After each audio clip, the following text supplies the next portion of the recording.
വെളിയങ്കോട് ഗ്രാമപഞ്ചായത്തിലെ ശക്തമായ മത്സരം നടക്കുന്ന രണ്ടാം വാർഡിലെ UDF സ്ഥാനാർത്ഥിയാണ് നമ്മോടൊപ്പം ഉള്ളത്. വെളിയങ്കോട് ഗ്രാമപഞ്ചായത്തിന്റെ മുൻ അംഗം കൂടിയാണ്, കോൺഗ്രസിന്റെ മുതിർന്ന നേതാവ് കൂടിയാണ് PV മുഹമ്മദ്. എങ്ങനെയുണ്ട് മുഹമ്മദ് ഇലക്ഷൻ പ്രചരണ പ്രവർത്തനങ്ങളൊക്കെ? എന്നെ സംബന്ധിച്ചിടത്തോളം രണ്ടാം വാർഡിൽ വളരെ നല്ല രീതിയിലുള്ള പ്രവർത്തനമാണ് ഇപ്പോൾ നടന്നുകൊണ്ടിരിക്കുന്നത്. നമുക്ക് നല്ല പ്രതീക്ഷയുണ്ട്. കാരണം കഴിഞ്ഞ ഒരു ടൈമിൽ ഞാനാണ് രണ്ടാം വാർഡിൽ ഒരു മെമ്പറായിരുന്നു. അന്ന് വളരെ നല്ല ഒരുപാട് പ്രവർത്തനങ്ങൾ അന്ന് ചെയ്യാൻ നമുക്ക് പറ്റിയിട്ടുണ്ട്. അത് ജനങ്ങളിലേക്ക് എത്തിയിട്ടുണ്ട്. ജനങ്ങൾക്കത് അറിയാം. അതിൻ്റെ കാര്യങ്ങൾ ജനങ്ങളിൽ ഇപ്പം നമ്മൾ വോട്ട് അഭ്യർത്ഥിക്കാൻ ചെല്ലുമ്പോൾ തന്നെ ജനങ്ങളിൽ നിന്ന് നല്ല പ്രതികരണമാണ് ഉണ്ടാവുന്നത്. നമുക്ക് നല്ല അനുകൂലമായിട്ടുള്ള പ്രതികരണമാണ് ഉണ്ടാവുന്നത്. ഈ പ്രചരണം ഒന്നാം ഘട്ടമോ രണ്ടാം ഘട്ടമോ എങ്ങനെയാണ്, പൂർത്തിയായോ? ഇനി അനുബന്ധമായിട്ടുള്ള പ്രവർത്തനങ്ങൾ എന്തൊക്കെയാണ് ഈ പ്രചരണത്തിൽ? നമ്മൾ 2 റൗണ്ട് വീടുകളിൽ വോട്ട് അഭ്യർത്ഥനയുമായി ബന്ധപ്പെട്ടിട്ട് വീടുകളിൽ പോയിട്ടുണ്ടായിരുന്നു.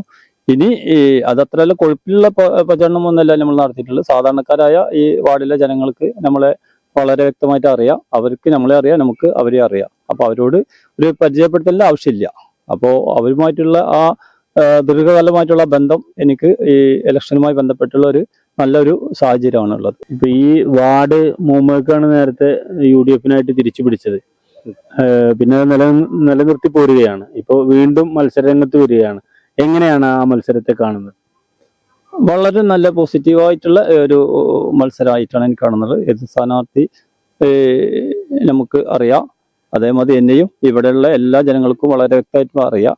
അതിനോടൊപ്പം തന്നെ നമുക്ക് കഴിഞ്ഞ 10 വർഷമായിട്ട് ഒരുപാട് വികസന കാര്യങ്ങൾ നമ്മുടെ വാർഡിൽ നമുക്ക് ചെയ്യാൻ കഴിഞ്ഞിട്ടുണ്ട്. കാരണം മുൻകാലങ്ങളിൽ ഏകദേശം ഒരു 40ഓളം വർഷക്കാലം ഈ വാർഡിൽ നിന്ന് തിരഞ്ഞെടുക്കപ്പെട്ട അവർ പഞ്ചായത്ത് പ്രസിഡന്റായിട്ടുണ്ട്, വികസനകാര്യ സ്റ്റാൻഡിംഗ് കമ്മിറ്റി ചെയർമാനായിട്ടുണ്ട്. അങ്ങനെ ഉന്നത സ്ഥാനത്തൊക്കെ പഞ്ചായത്തിൽ നിന്ന് തിരഞ്ഞെടുത്ത ഈ രണ്ടാം വാർഡിൽ നിന്ന് തിരഞ്ഞെടുത്തിട്ട് ഉന്നത സ്ഥാനത്ത് എത്തിയവരാണ്.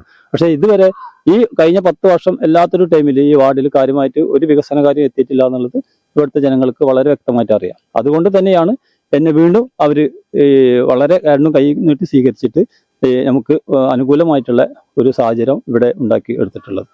ഈ രണ്ടാം വാർഡിന്റെ ഒരു ജനപ്രതിനിധിയായി താങ്കളെ തിരഞ്ഞെടുക്കുകയാണെങ്കിൽ എന്തൊക്കെ വികസന പ്രവർത്തനങ്ങൾ, പദ്ധതികളാണ് ഈ വാർഡിൽ നടപ്പാക്കാനായിട്ട് ഉദ്ദേശിക്കുന്നത്? തീർച്ചയായിട്ടും നമ്മൾ കഴിഞ്ഞ കാലങ്ങളിൽ ചെയ്തതിൻ്റെ വളരെ കുറച്ച് കാര്യങ്ങൾ ഇനിയും പൂർത്തീകരിക്കാനുണ്ട്. കാരണം ഒരു വാർഡ് മെമ്പർ എന്ന നിലക്ക് മാത്രമാണ് ഈ വാർഡിൽ വികസന കാര്യങ്ങൾ നടന്നിട്ടുള്ളത്. ഇവിടെ ജില്ലാ പഞ്ചായത്തിന് മെമ്പർ ഉണ്ടായിരുന്നു, ബ്ലോക്ക് പഞ്ചായത്തിന് മെമ്പർ ഉണ്ടായിരുന്നു, MLA ഉണ്ടായിരുന്നു. എന്നിട്ട് പോലും ഒരു വികസന കാര്യം അവരിൽ നിന്ന് ഈ വാർഡിലേക്ക് എത്തിയിട്ടില്ല. എനിക്ക് എൻ്റെ വെളിയങ്കോട് ഗ്രാമപഞ്ചായത്തിൻ്റെ വികസനം മാത്രമാണ് ഈ കഴിഞ്ഞ 2 ടൈമിലും ഈ ഗ്രാമപഞ്ചായത്തിൻ്റെ ഉൾക്കൊള്ളുന്ന രണ്ടാം വാർഡിൽ എത്തിയിട്ടുള്ളത്.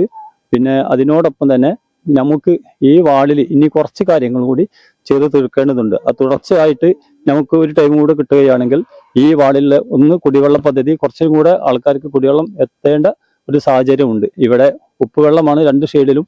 ഈ വാർഡിന്റെ ഒരു ഭാഗത്ത് കനോലി കനാല്, മറുഭാഗത്ത് പുഴ. ഈ ഇരു കരങ്ങളിലുള്ള ആൾക്കാർക്ക് ശുദ്ധമായ വെള്ളം കിട്ടുക എന്ന് പറഞ്ഞാൽ വളരെ പ്രയാസമാണ്. അപ്പൊ അതും കൂടി ഇനി അടുത്ത എൻ്റെ ഒരു സ്വപ്നമാണ്, എല്ലാവർക്കും കുടിവെള്ളം എത്തിക്കുക എന്നുള്ളത്. വെളിയങ്കോട് ഗ്രാമപഞ്ചായത്തിലെ ശക്തമായ മത്സരം നടക്കുന്ന രണ്ടാം വാർഡിലെ LDF സ്ഥാനാർത്ഥിയാണ് നമ്മോടൊപ്പം ഉള്ളത്, നൗഫൽ പൂക്കേത. DYFIയുടെ പൊന്നാനി ബ്ലോക്ക് സെക്രട്ടറി, പ്രസിഡന്റ് തുടങ്ങിയ സ്ഥാനങ്ങളിൽ നിറഞ്ഞു നിന്നിരുന്ന ഒരു യുവ നേതാവ് കൂടിയാണ്. നിലവിൽ CPM-ന്റെ വെളിയങ്കോട് ലോക്കൽ സെൻട്രൽ അംഗം കൂടിയാണ്. എങ്ങനെയുണ്ട് ഈ തെരഞ്ഞെടുപ്പ് രംഗം, തെരഞ്ഞെടുപ്പ് പ്രചരണ പ്രവർത്തനങ്ങളൊക്കെ എങ്ങനെയാണ്? ഇപ്പോൾ അവസാന ദിവസങ്ങളിലേക്ക് നീങ്ങുകയാണ്. തീർച്ചയായിട്ടും ഇടതുപക്ഷത്തെ സംബന്ധിച്ചിടത്തോളം ഈ വാർഡിനകത്ത് വലിയ സ്വീകാര്യതയാണ് നമ്മുടെ ജനങ്ങളിൽ നിന്ന് കിട്ടിക്കൊണ്ടിരിക്കുന്നത്. കാരണം ഇപ്പോൾ കഴിഞ്ഞ 10 വർഷമായിട്ട് തുടർച്ചയായി UDF ഇവിടെ കോൺഗ്രസിൻ്റെ നേതൃത്വത്തിൽ നമ്മുടെ നാട് ഭരിച്ചുകൊണ്ടിരിക്കുകയാണ്. അതിൻ്റെ കുറേയേറെ കുറവുകൾ നന്നായിട്ട് നിലച്ചു നിൽക്കുന്ന ഒരു സ്ഥലം കൂടിയാണ് നമ്മുടെ ഈ രണ്ടാം വാർഡ്. ഇപ്പോൾ സ്വാഭാവികമായിട്ട് നമുക്കറിയാം, കഴിഞ്ഞ 10 വർഷമായി ഇടതുപക്ഷത്തിൻ്റെ നേതൃത്വത്തിൽ എല്ലാ ക്ഷേമ പ്രവർത്തനങ്ങളും സമയബന്ധിതമായി കൃത്യമായി എത്തിക്കാൻ വലിയ താല്പര്യമെടുക്കുന്ന ഒരു ഗവൺമെൻറ്റാണ് കേരളം ഭരിച്ചുകൊണ്ടിരിക്കുന്നത്. അപ്പോൾ അത്തരത്തിലുള്ള ഒരു ഗവൺമെൻറ്റിൻ്റെ സംസ്ഥാനത്ത് നിന്ന് കിട്ടുന്ന വിഹിതങ്ങൾ വളരെ ഫലപ്രദമായി എത്തിക്കുന്ന കാര്യത്തിൽ വേണ്ട രീതിയിൽ നല്ല കുറവാണ് നമ്മുടെ വാർഡിനകത്ത് വന്നിട്ടുള്ളത്. അപ്പോൾ അതുകൊണ്ട് തന്നെ ഈ വാർഡിനകത്ത് നല്ല മാറ്റം വരണം.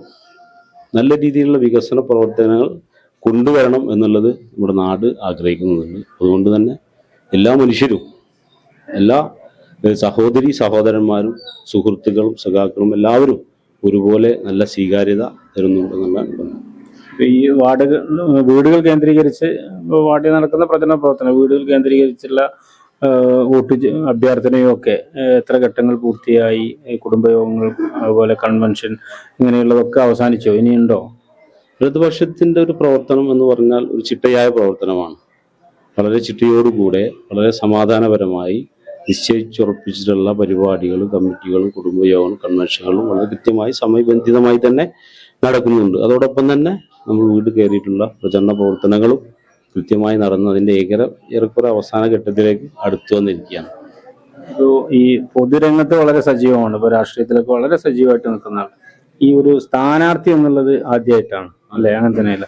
അപ്പൊ അങ്ങനെ ഒരു സ്ഥാനാർത്ഥിയായി വന്നപ്പോൾ ഉണ്ടാകുന്ന ഒരു അനുഭവം എങ്ങനെയാണ്? ഇപ്പൊ തെരഞ്ഞെടുപ്പുകളൊക്കെ മറ്റ് സ്ഥാനാർത്ഥികളുടെ വിജയത്തിനൊക്കെ വേണ്ടി പ്രവർത്തിക്കുകയും അല്ലെ അവരുടെ തെരഞ്ഞെടുപ്പിനൊക്കെ നേതൃത്വം നൽകുകയൊക്കെ ചെയ്ത ആളാണ്. ഈ സ്വന്തം ഒരു സ്ഥാനാർത്ഥിയായിട്ട് വരുമ്പോൾ എങ്ങനെയാണ് അതിനെ കാണുന്നത്? സ്ഥാനാർത്ഥിത്വം പിന്നെ എന്നെ സംബന്ധിച്ചിടത്തോളം എൻ്റെ നാട്, ഞാൻ ജനിച്ചു വളർന്ന സ്ഥലമാണ്, ഞാൻ കാണുന്ന സ്ഥലമാണ്, ഞാൻ അറിയുന്ന എൻ്റെ പ്രദേശമാണ്. എന്നെ സംബന്ധിച്ചിടത്തോളം എനിക്ക് നാടിനു വേണ്ടി വിശാലമായ തരത്തിൽ സംസ്ഥാന സർക്കാരിൻ്റെ കാര്യക്ഷമമായ ഇടപെടൽ നടത്തി, പഞ്ചായത്തിൻ്റെയും ഇടപെടൽ നടത്തി ഈ വാർഡിനകത്ത് കൊണ്ടുവരാൻ എന്തെല്ലാം കഴിയുമെന്നുള്ളതാണ് ആ ഒരു പ്രതീക്ഷയും അതുപോലെ തന്നെ ആ ഒരു ചിന്തയും ഒക്കെയാണ് എന്നെ സംബന്ധിച്ചിടത്തോളം എൻ്റെ മനസ്സിലുള്ളത്. നാടിന് മാറ്റം വരണം, നാടിൽ വിശാലമായിട്ടുള്ള പദ്ധതികൾ രൂപീകരിക്കണം. അതോടൊപ്പം തന്നെ വെള്ളവും വെളിച്ചവും, വീടില്ലാത്തവർക്ക് വീടും, സമ്പൂർണ്ണ പെൻഷൻ പദ്ധതിയും, അതുപോലെ തന്നെ ഒരുപാട് മേഖല ഇപ്പോൾ കലാ കായിക സാംസ്കാരിക രംഗങ്ങളിലൊക്കെ നിറഞ്ഞു നിൽക്കുന്ന ഒരു പറ്റം യുവജനങ്ങളുള്ള സ്ഥലം കൂടിയാണ്. അവരെ ആ തരത്തിൽ മുന്നോട്ട് കൊണ്ടുവരാൻ ആവശ്യമായിട്ടുള്ള പ്രവർത്തനങ്ങൾ സംഘടിപ്പിക്കണം. നാടിൻ്റെ മുഖച്ഛായ മാറ്റുന്ന തരത്തിൽ ഇപ്പോൾ നമുക്കറിയാം ടൂറിസത്തിനൊക്കെ വലിയ സാധ്യത നിൽക്കുന്ന ഒരു സ്ഥലം കൂടിയാണ് പൂക്കേത. സ്വാഭാവികമായി സംസ്ഥാന സർക്കാരിൻ്റെ സഹായം അഭ്യർത്ഥിച്ച് ടൂറിസം പദ്ധതിയിൽ ഉൾപ്പെടുത്തി നമ്മുടെ ഈ പ്രദേശത്തെ ആ രീതിയിൽ നമ്മുടെ നാടിൻ്റെ മുഖച്ഛായ മാറ്റുന്ന തരത്തിൽ ഒരു വികസനം കൊണ്ടുവരണം എന്നുള്ളതാണ് എന്നെ സംബന്ധിച്ചിടത്തോളം ഞാൻ ആഗ്രഹിക്കുന്നത്. സ്ഥാനാർത്ഥിത്വം എന്നുകൊണ്ടുള്ളത് എനിക്ക് കിട്ടുന്ന വലിയ അനുഗ്രഹമാണ്. അത് എല്ലാ നമ്മുടെ നാട്ടിലെ ജനങ്ങൾ അത് ആ രീതിയിൽ സ്വീകരിക്കും എന്നുള്ളത് തന്നെയാണ് ഒരു ഉറച്ച വിശ്വാസം. അപ്പൊ ഈ വാർഡ് എന്ന് പറയുന്നത് നേരത്തെ ഒരു LDFന്റെ ഒരു ഉറച്ച കോട്ട എന്ന് വേണമെങ്കിൽ വിശേഷിപ്പിക്കാവുന്ന ഒരു വാർഡായിരുന്നു. അത് മുമ്പ് നിങ്ങൾക്ക് കൈമോശം വന്നു, അല്ലെങ്കിൽ LDFന് കൈമോശം വന്നു. ആ ഒരു വാർഡ് തിരിച്ചു പിടിച്ച ആൾ തന്നെയാണ് ഇപ്പോൾ നിലവിൽ താങ്കളുടെ എതിരാളിയായിട്ട് UDF സ്ഥാനാർത്ഥിയായിട്ട് വരും. അതിനെ എങ്ങനെയാണ് കാണുന്നത്? അല്ല, നമ്മളെ സംബന്ധിച്ചിടത്തോളം ഒരു എതിരാളി എന്ന തരത്തിൽ ഞാൻ എൻ്റെ എതിർ സ്ഥാനാർത്ഥിയെ കാണുന്നില്ല. ഞങ്ങൾ സൗഹൃദമായിട്ടുള്ളൊരു മത്സരമാണ്. കാരണം നാട്ടിലെ ജനങ്ങളാണ് ചർച്ച ചെയ്യേണ്ടത്, അല്ലെങ്കിൽ അവരാണ് അത് തീരുമാനിക്കേണ്ടത്. ഇതുവരെ നടത്തിയിട്ടുള്ള ഒരു പ്രവർത്തനം എങ്ങനെയാണ് UDFൻ്റെത്, ഇനി ഏത് തരത്തിലേക്ക് മാറണം, ഇനിയൊരു പുതിയ ആള് വരേണ്ടതുണ്ടോ, അതല്ലെങ്കിൽ അവരെ തുടർന്നാൽ മതിയോ, ഇതൊക്കെ ചർച്ച ചെയ്യേണ്ടതും തീരുമാനിക്കേണ്ടത് പൊതുസമൂഹവും നമ്മുടെ നാടും കൂടിയിട്ടാണ്. അപ്പം ആ രീതിയിലാണ് ഞാൻ ഇതിനെ കാണുമല്ല. അത് നമ്മളൊരു എതിരാളി, ഞങ്ങളെ സംബന്ധിച്ചിടത്തോളം നമ്മുടെ പ്രദേശം വലിയ മതനിരപേക്ഷതയുള്ള, വലിയ സൗഹാർദ്ദമുള്ള, എല്ലാ ഒരു ജാതി മത രാഷ്ട്രീയത്തിനപ്പുറത്തേക്ക് നല്ല സൗഹാർദ്ദ അന്തരീക്ഷം സൃഷ്ടിച്ചു പോകുന്ന സ്ഥലമാണ് നമ്മുടെ 2ാം വാർഡ് പൂക്കേത. അപ്പോൾ ഈ സമയം വരെയും കഴിഞ്ഞ തെരഞ്ഞെടുപ്പിനാവട്ടെ ഈ തെരഞ്ഞെടുപ്പിനാവട്ടെ ഒരു തരത്തിലുള്ള പ്രയാസമില്ലാതെ വളരെ സൗഹാർദ്ദ അന്തരീക്ഷത്തോട്ട് തെരഞ്ഞെടുപ്പിനെ നേരിട്ടുള്ള ഒരു സ്ഥിതിയാണ് ഇവിടെ ഉള്ളത്. ഇപ്പോൾ അവസാന ഘട്ടത്തിലേക്ക് കടക്കുകയാണ് തെരഞ്ഞെടുപ്പിന്റെ. ഈ സമയത്ത് പോലും വളരെ സൗഹാർദ്ദപരമായിട്ട് ഞങ്ങളുടെ പ്രവർത്തകരാണെങ്കിലും പിന്നെ തൊട്ടപ്പുറത്ത് അവരുടെ പ്രവർത്തകരാണ് ഇപ്പോൾ വളരെ സൗഹാർദ്ദ അന്തരീക്ഷത്തോടു കൂടി തെരഞ്ഞെടുപ്പിനെ നേരിടുക എന്നുള്ളത്. നാടിനൊരു മാറ്റം വരണം, നാടിന് മാറ്റങ്ങൾ കൊണ്ടുവരണം, വ്യത്യസ്തമായിട്ടുള്ള വിശാലമായിട്ടുള്ള ഒരു കേന്ദ്രീകരണ സ്വഭാവത്തോടു കൂടെ ഒരു മാറ്റങ്ങൾ കൊണ്ടുവരണം എന്നുള്ളത് തന്നെയാണ് നമ്മുടെ ഈ സ്ഥാനാർത്ഥിത്വത്തിലൂടെ നമ്മൾ ആഗ്രഹിക്കുന്നത്. നേരത്തെ നിങ്ങൾ ഒരുപാട് വാർഡിനകത്ത് നടപ്പാക്കാൻ ഉദ്ദേശിക്കുന്ന വികസന പദ്ധതികൾ, നിങ്ങളുടെ ഒരു വികസന കാഴ്ചപ്പാടുകളെ സംബന്ധിച്ചൊക്കെ പറഞ്ഞു. അപ്പോൾ നിങ്ങൾ ഇവിടുന്ന് ഒരു ജനപ്രതിനിധിയായി തിരഞ്ഞെടുക്കപ്പെടുകയാണെങ്കിൽ എന്താണ് ഒരു ഫസ്റ്റ് പ്രയോറിറ്റി എന്നുള്ള നിലക്ക് നിങ്ങൾ എന്തൊരു വികസന പദ്ധതിയെയാണ് നിങ്ങൾ കാണുന്നത്?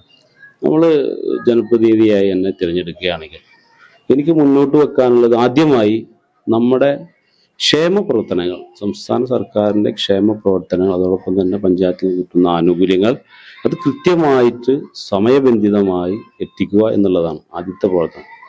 അതോടൊപ്പം തന്നെ ഈ നാടിൻ്റെ സ്ഥിതിക്കനുസരിച്ച് ഇവിടെ ഞാൻ നേരത്തെ പറഞ്ഞല്ലോ, കലാകായിക രംഗങ്ങളിൽ വലിയ താല്പര്യമുള്ള പ്രതിഭകളുള്ള ഒരു മേഖല കൂടിയാണ്. അത്തരത്തിൽ അവരെ പ്രോത്സാഹിപ്പിക്കാൻ ആവശ്യമായിട്ടുള്ള എല്ലാ രീതിയിലുള്ള ഇടപെടലും പുതിയ പദ്ധതികളും നമ്മൾ രൂപീകരിച്ചു. പിന്നെ ഞാൻ നേരത്തെ പറഞ്ഞതുപോലെ ഒരു പെൻഷൻ സ്വാഭാവികമായും അർഹരായിട്ടുള്ള പലർക്കും കിട്ടാത്ത സ്ഥിതി വരുന്നുണ്ട്. വലിയ വീടായതുകൊണ്ട് മാത്രം പെൻഷൻ അർഹത ഇല്ല എന്ന് പറയാൻ പറ്റില്ല. സ്വാഭാവികമായിട്ട് അവർ ആ അർഹത അറിയിച്ച് അവർക്കും കൂടി പെൻഷൻ എത്തിച്ച് സമ്പൂർണ്ണമായിട്ടുള്ള ഒരു പെൻഷൻ പദ്ധതി എത്തിക്കുക എന്നുള്ളത്.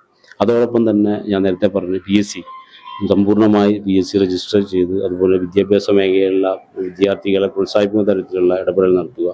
അത്തരത്തിലേക്കുള്ള നമ്മുടെ ഈ നാട് തൊട്ടറിയുന്ന പ്രവർത്തനങ്ങളിൽ നല്ല ചർച്ചയ്ക്ക് വിധേയമായി എല്ലാവരുടെയും സഹകരണത്തോടു കൂടെ നാടിന് വലിയ മാറ്റങ്ങൾ കൊണ്ടുവരിക എന്നുള്ളതാണ് ഇവിടെ ഇതുകൊണ്ട് ഉദ്ദേശിക്കുന്നത്. തീർച്ചയായും തെരഞ്ഞെടുക്കും എന്നുള്ളതാണ് നമ്മുടെ പ്രതീക്ഷ. അങ്ങനെ വന്നു കഴിഞ്ഞാൽ ആ രീതിയിലുള്ള വ്യത്യസ്തമായ പ്രവർത്തനങ്ങളായിട്ട് മുന്നോട്ട് പോകും. അതോടൊപ്പം ഞാൻ നേരത്തെ പറഞ്ഞു, നമ്മുടെ ഈ റോഡ് നിലവിൽ നമ്മൾ കാണുന്ന റോഡൊക്കെ ഞാൻ പറഞ്ഞ പോലെ ടൂറിസത്തിന് വലിയ സാധ്യതയുള്ള സ്ഥലമാണ്. അത് ആ രീതിയിൽ കൊണ്ടുവന്നാൽ, അതോടൊപ്പം തന്നെ ഈ ജീവിതശൈലി രോഗങ്ങളൊക്കെ വലിയ രീതിയിൽ വല്ലാതെ കടന്നു കയറിയിരിക്കുന്ന സമയമാണ്. ആ സമയത്തൊക്കെ നമുക്കൊരു വ്യായാമ കേന്ദ്രം, ഒരു ഓപ്പൺ ജിമ്മ് പോലെയൊക്കെ അവിടെ സെറ്റ് ചെയ്ത് ആ രീതിയിൽ ഇവിടെ നടക്കുന്ന ആളുകൾക്കും നമ്മുടെ നാട്ടിൻ്റെ ഈ ലഹരി ഉൾപ്പെടെയുള്ള പിടിപെട്ടിട്ടുള്ള ഈ രോഗത്തിൽ നിന്നുള്ള മുക്തി, ജീവിതശൈലി രോഗത്തിൽ നിന്നുള്ള മുക്തി, ആ തരത്തിലേക്കുള്ള നാടിൻ്റെ മാറ്റം, നമ്മുടെ ഒരു പുതിയ സംസ്കാരത്തെ നമ്മളെല്ലാവരും സഹകരണത്തോട് മാറ്റിയെടുക്കുക എന്നുള്ളത് കൂടെ നമ്മുടെ ഈ സ്ഥാനാർത്ഥത്തിൽ ആഗ്രഹിക്കുന്നുണ്ട്. റിയൽ മീഡിയ, ഒരു ദേശത്തിന്റെ ശബ്ദം.